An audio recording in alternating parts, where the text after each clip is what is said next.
നമസ്കാരം. മലയാളി വാർത്ത ഇൻസൈഡിലേക്ക് സ്വാഗതം. അറസ്റ്റിന് തടസ്സമില്ല, ചോദ്യം ചെയ്യാനും ഒരുവിധ തടസ്സങ്ങളുമില്ല. എന്നിട്ടും എന്തുകൊണ്ടാണ് ഇ.ഡി. ഇപ്പോഴും സൂക്ഷ്മതയോടെ നീങ്ങുന്നത്? മാസപ്പടി കേസിലെ അന്വേഷണത്തിന് ഇന്നലെ ഇ.ഡിക്ക് പൂർണ്ണ ചിറ്റ് നൽകിയിരുന്നു ഹൈക്കോടതി. കേസ് റദ്ദാക്കണമെന്നാവശ്യപ്പെട്ട് CMRL MD കർത്ത നൽകിയ ഹർജി തള്ളിക്കൊണ്ടായിരുന്നു ഹൈക്കോടതിയുടെ ചില നിരീക്ഷണങ്ങൾ. CMRLന്റെ ഹർജി ആദ്യം ഹൈക്കോടതി സിംഗിൾ ബെഞ്ച് തള്ളിക്കളഞ്ഞു. തുടർന്ന് ഡിവിഷൻ ബെഞ്ചും ഈ ഹർജി തള്ളി. സുപ്രീം കോടതിയെ സമീപിക്കാൻ 2 ആഴ്ച സമയം CMRL ഹൈക്കോടതിയിൽ ആവശ്യപ്പെട്ടിരുന്നു. അതും നിഷേധിക്കപ്പെട്ടു. അന്വേഷണത്തിന് യാതൊരുവിധ തടസ്സങ്ങളുമില്ല എന്ന് ഹൈക്കോടതി വ്യക്തമാക്കി. ഇതിനിടയിൽ ഒരു ദിവസം മുൻപ് എൻഫോഴ്സ്മെന്റ് ഡയറക്ടർ തന്നെ കൊച്ചിയിലെത്തി. ഡൽഹിയിൽ നിന്ന് രാഹുൽ നവീൻ ഉൾപ്പെടെ ഇ.ഡി. ഉന്നത ഉദ്യോഗസ്ഥരാണ് കൊച്ചിയിലേക്ക് പറത്തുവന്നത്. ഇതോടെ പെട്ടെന്ന് തന്നെ വീണ വിജയന്റെ അറസ്റ്റ് ഉണ്ടാകും എന്ന് പൊതുവെ കേരളം കരുതി. രാഹുൽ നവീന്റെ അധ്യക്ഷതയിൽ ഇന്നലെ ഉന്നത ഇ.ഡി. ഉദ്യോഗസ്ഥർ ഒരു യോഗം ചേർന്നു. 15ഓളം ഉന്നത ഉദ്യോഗസ്ഥരാണ് യോഗത്തിലുണ്ടായിരുന്നത്. മാസപ്പടി കേസിലും CMRLനെതിരെയുള്ള അന്വേഷണത്തിലും തുടർന്ന് മുന്നോട്ടുള്ള നീക്കങ്ങൾ എങ്ങനെയാവണം എന്നതിനെക്കുറിച്ചായിരുന്നു അവരുടെ മുഖ്യ ചർച്ച. ഹൈക്കോടതി വിധിക്കെതിരെ സുപ്രീം കോടതിയെ CMRL സമീപിച്ചേക്കും. നിയമപരമായ തടസ്സങ്ങൾ എങ്ങനെ മാറ്റിയെടുക്കണം എന്നതിനെക്കുറിച്ചും ഇ.ഡി. ചർച്ച ചെയ്തു. CMRL കമ്പനിയുമായി ബന്ധപ്പെട്ട് പ്രതിപ്പട്ടികയിലുള്ളവർക്ക് സമൻസ് കൈമാറാൻ ഇ.ഡി. ഉന്നതതല യോഗം തീരുമാനമെടുത്തു. കൂടുതൽ പേർക്ക് നോട്ടീസ് അയക്കാനും തീരുമാനം കൈക്കൊണ്ടു. കൂടുതൽ ഡിജിറ്റൽ സാമ്പത്തിക തെളിവുകൾ ശേഖരിക്കേണ്ടതുണ്ട്. ഇവിടെയാണ് സങ്കീർണമായ കേന്ദ്ര അന്വേഷണ ഏജൻസിയുടെ നീക്കം. വീണ വിജയനെ ചോദ്യം ചെയ്യാനായി വിളിപ്പിച്ചു വരുത്തുമ്പോൾ പരമാവധി തെളിവുകൾ ഭദ്രമായിരിക്കണം തങ്ങളുടെ പക്കൽ. ലക്ഷ്യം വീണ വിജയനല്ല, പകരം പിണറായി വിജയൻ എന്നും വ്യക്തമാക്കുന്നതാണ് ഇപ്പോഴത്തെ ഇ.ഡിയുടെ നീക്കങ്ങൾ. പ്രതിപക്ഷ നേതാവാണ് പിണറായി വിജയൻ. CPM എന്ന പാർട്ടിയുടെ കരുത്തുറ്റ നേതാവും മുൻ മുഖ്യമന്ത്രിയും. പിണറായി വിജയനെതിരെ എന്തെങ്കിലും നീക്കങ്ങൾ ഉണ്ടാകുമ്പോൾ അത് ദേശീയതലത്തിൽ വലിയ ശ്രദ്ധയാകർഷിക്കും. പിണറായിയിലേക്ക് കാര്യങ്ങൾ എത്തിക്കുകയാണ് ഇ.ഡിയുടെ ലക്ഷ്യം. അതുകൊണ്ട് തന്നെ വീണ വിജയനിൽ നിന്ന് കൂടുതൽ വിവരങ്ങൾ ശേഖരിക്കണം, ഒപ്പം തെളിവുകളും. മരവിപ്പിച്ച 242 ബാങ്ക് അക്കൗണ്ടുകളിൽ പലതും വിദേശ പണമിടപാടുകൾ നടന്നിട്ടുള്ളവയാണ് എന്ന് ഇ.ഡി. തിരിച്ചറിഞ്ഞു. ഈ വിദേശ ബാങ്ക് ഇടപാടുകളുമായി ബന്ധപ്പെട്ട് കൂടുതൽ പരിശോധനയ്ക്കുള്ള തീരുമാനമെടുത്തു. വീണ വിജയന്റെ മരവിപ്പിക്കപ്പെട്ട ബാങ്ക് അക്കൗണ്ടുമായി ബന്ധപ്പെട്ട് വിദേശ പണമിടപാടുകൾ നടന്നിട്ടുണ്ടോ? വീണയുടെ അക്കൗണ്ടിൽ നിന്ന് ആർക്കൊക്കെയാണ് പണം കൈമാറിയത്? പിണറായി വിജയന് അഴിമതി പണമായി നൽകിയ പണമാണോ വീണ വിജയന്റെ അക്കൗണ്ടിലെത്തിയത്? കള്ളപ്പണം വെളുപ്പിക്കുക എന്ന ഉദ്ദേശത്തോടെ CMRL വീണ വിജയന്റെ അക്കൗണ്ടിലേക്ക് പണം കൈമാറി എന്നാണ് ഇ.ഡി. കരുതുന്നത്. ഈ കേസിൽ അഴിമതി ഉൾപ്പെട്ടിട്ടുണ്ട് എന്ന് ഇ.ഡി. വിശ്വസിക്കുന്നു. അങ്ങനെയെങ്കിൽ CBIയെ കൂടി ഈ കേസിന്റെ ഭാഗമാക്കിയേക്കും. ഇവിടെയാണ് പിണറായി വിജയന് കൂടുതൽ ഭയം. രാഷ്ട്രീയമാനമുള്ള കേസായതുകൊണ്ട് CMRLനെയും വീണയെയും മാത്രമായിരിക്കില്ല കേന്ദ്ര അന്വേഷണ ഏജൻസികൾ ലക്ഷ്യമിടുന്നത് എന്ന് വ്യക്തം. അതുതന്നെയാണ് ഇപ്പോൾ അന്വേഷണ ഘട്ടം നിരീക്ഷിക്കുമ്പോൾ നമുക്ക് ബോധ്യമാകുന്നത്.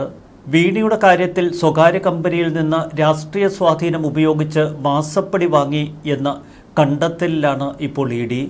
മാസപ്പടി വീണയ്ക്ക് നൽകണമെങ്കിൽ അതിനെന്തെങ്കിലും പ്രത്യുപകാരം CMRL കമ്പനിക്ക് ലഭിച്ചിട്ടുണ്ടാവാം. അവിടെയാണ് പിണറായി വിജയന്റെ റോൾ. ഇവിടെ പിണറായി വിജയൻ കൂടി പ്രതിപ്പട്ടികയിലേക്ക് കടന്നു വരാം. അഴിമതിയാണ് പിണറായിക്കെതിരെ ചുമത്തുന്നത് എങ്കിൽ കേസ് CBIക്ക് കൈമാറേണ്ടി വരും. ഇ.ഡി. ഉദ്യോഗസ്ഥരെ ആക്രമിച്ച കേസിൽ വീണയെ പ്രതിയാക്കാൻ എൻഫോഴ്സ്മെന്റ് ഡയറക്ടറേറ്റ് ഉദ്യോഗസ്ഥർ ഉദ്ദേശിക്കുന്നില്ല. മറിച്ച് ഈ നീക്കത്തിന് പിണറായി വിജയന്റെ ഏതെങ്കിലും തലത്തിലുള്ള സഹായം ലഭിച്ചിരുന്നോ എന്ന് നിയമപരമായി കണ്ടെത്തേണ്ടതുണ്ട്. 2 തലത്തിലാണ് പിണറായിയിലേക്ക് അന്വേഷണം നീങ്ങുന്നത്. ഒന്ന്, പിണറായി വിജയൻ CMRLുമായി ഉണ്ടാക്കിയ ധാരണയുടെ അടിസ്ഥാനത്തിൽ അഴിമതി പണം വീണയുടെ അക്കൗണ്ടിൽ എത്തി. ഈ അഴിമതി പണം വെളുപ്പിക്കുക എന്ന ലക്ഷ്യമായിരുന്നു CMRLനും പിണറായി വിജയനും. ആ പണമാണ് വീണയുടെ അക്കൗണ്ടിലെത്തിയതെങ്കിൽ പിണറായിയെ കൂടി കേസിന്റെ ഭാഗമാക്കേണ്ടി വരും. വീണ വിജയന് സമൻസ് എപ്പോൾ വരും എന്ന ആകാംക്ഷയോടെ നോക്കിയിരിക്കുകയാണ് കേരളം. എന്നാൽ ഇ.ഡി. സൂക്ഷ്മതയോടെ കരുക്കൾ നീക്കുന്നു. ലക്ഷ്യം പിണറായി വിജയനാണ് എന്ന് വ്യക്തം. അതുകൊണ്ടാണ് ഇത്രയധികം സൂക്ഷ്മതയോടെ കേന്ദ്ര അന്വേഷണ ഏജൻസി അവരുടെ തുടർ നടപടികൾ മുന്നോട്ട് കൊണ്ടുപോകുന്നത്. സേവനമൊന്നും CMRLന് നൽകാതെയാണ് എക്സാലോജി കമ്പനി പണം വാങ്ങിയത് എന്ന് എൻഫോഴ്സ്മെന്റ് ഡയറക്ടറേറ്റ് ഉറപ്പിച്ചു. അതുകൊണ്ട് തന്നെ ഇത് കള്ളപ്പണ ഇടപാടിന്റെ പരിധിയിൽ വരും. സേവനങ്ങൾ നൽകാതെയാണ് വീണ വിജയന്റെ കമ്പനി പണം വാങ്ങിയത് എന്ന് നേരത്തെ ആദായനികുതി തർക്കപരിഹാര ബോർഡിന്റെ കണ്ടെത്തലുണ്ട്. SFIയോ സമാനമായ റിപ്പോർട്ടാണ് കോടതിയിൽ നൽകിയത്. ഇപ്പോൾ മൂന്നാമത് ഏജൻസി. 3 കേന്ദ്ര ഏജൻസികളും സമാന നിരീക്ഷണത്തിലും അന്വേഷണ റിപ്പോർട്ടിലും എത്തി നിൽക്കുന്നു. ഇനി പണം നൽകിയവരും വാങ്ങിയവരും തമ്മിലുള്ള ഇടപാടിൻ്റെ കൃത്യത പരിശോധിക്കേണ്ടതുണ്ട്. ഈ പണം എങ്ങോട്ടേക്കാണ് വീണ വിജയൻ നൽകിയത് എന്നും കണ്ടെത്തണം. വീണ വിജയൻ്റെ ചോദ്യം ചെയ്യൽ അത്യന്തം സങ്കീർണമായിരിക്കും. കാരണം വീണ വിജയനെ ചോദ്യം ചെയ്താൽ അപ്പോൾ തന്നെ അവർ അറസ്റ്റിലാകും. തുടർന്ന് കേസിൻ്റെ മുന്നോട്ടുള്ള പ്രയാണം പിണറായി വിജയനിലേക്ക്. കള്ളപ്പണ വെളുപ്പിക്കൽ നിരോധന നിയമപ്രകാരം പണത്തിൻ്റെ ഉറവിടവും അത് എന്തിനാണ് നൽകിയത് എന്നും വ്യക്തമാക്കേണ്ടതുണ്ട്. പണം വാങ്ങിയ ആളുടെയും നൽകിയ ആളുടെയും ഉത്തരവാദിത്തമാണത്. എൻഫോഴ്സ്മെന്റ് ഡയറക്ടറേറ്റിൻ്റെ അന്വേഷണത്തിലെ ഏറ്റവും നിർണായക ഘട്ടവും ചോദ്യം ചെയ്യലാണ്. ചോദ്യം ചെയ്യലിൽ പണം വാങ്ങിയയാളും പണം കൊടുത്തയാളും എന്തിനായിരുന്നു, അത് എന്താവശ്യങ്ങൾക്ക് ഉപയോഗിച്ചു എന്ന് കൃത്യമായി വെളിപ്പെടുത്തണം. CMRലുമായി ബന്ധപ്പെട്ട മാസപ്പടി കേസിന് പിന്നിൽ വലിയ അഴിമതിയാണ് നടന്നിട്ടുള്ളത് എന്ന് എൻഫോഴ്സ്മെന്റ് ഡയറക്ടറേറ്റ് ഉറപ്പിക്കുന്നു. കേസിൽ CBI അന്വേഷണത്തിനെത്തിയാൽ പിണറായി വിജയൻ പ്രതിയാകുമെന്ന് ഇന്നലെ മാത്യു കുഴൽനാടൻ മാധ്യമപ്രവർത്തകരോട് പറഞ്ഞിരുന്നു. ഇന്ത്യൻ നിയമവ്യവസ്ഥയെ വിലയ്ക്ക് വാങ്ങാൻ കഴിയില്ല എന്ന് തെളിയിക്കുന്നതാണ് കോടതി വിധിയെന്ന് BJP നേതാവ് ഷോൺ ജോർജ് വ്യക്തമാക്കി. പുതുതായി തെളിവ് ശേഖരിക്കണമെന്ന് കരുതുന്നില്ല. സുപ്രീം കോടതിയിലേക്ക് CMRൽ അപ്പീലുമായി പോകാനുള്ള സാധ്യത മുന്നിൽ കണ്ട് അതീവ കരുതലോടെയാണ് ഇപ്പോൾ എൻഫോഴ്സ്മെന്റ് ഡയറക്ടറേറ്റിന്റെ നീക്കം. ഏതെങ്കിലും വിധത്തിൽ CMRൽ സുപ്രീം കോടതിയെ സമീപിക്കാൻ ഒരുങ്ങിയാൽ അപ്പോൾ തന്നെ വീണ വിജയനെ വിളിപ്പിച്ചു വരുത്തി അറസ്റ്റ് ചെയ്യും. വീണ വിജയന്റെ ബാങ്ക് ലോക്കറുകൾ തിങ്കളാഴ്ച തന്നെ തുറന്നു പരിശോധിക്കുമെന്നാണ് ഇപ്പോൾ പുറത്തുവരുന്ന സൂചന. വീണയ്ക്ക് ചോദ്യം ചെയ്യലിന് ഹാജരാകാനുള്ള നോട്ടീസ് ഉടൻ നൽകുന്നതിനൊപ്പം CMRലുമായി ബന്ധപ്പെട്ട കൂടുതൽ ഉന്നതരെ ഏറ്റവും അടുത്ത ദിവസങ്ങളിൽ തന്നെ കൊച്ചിയിലേക്ക് വിളിപ്പിച്ചു വരുത്തി ചോദ്യം ചെയ്യും.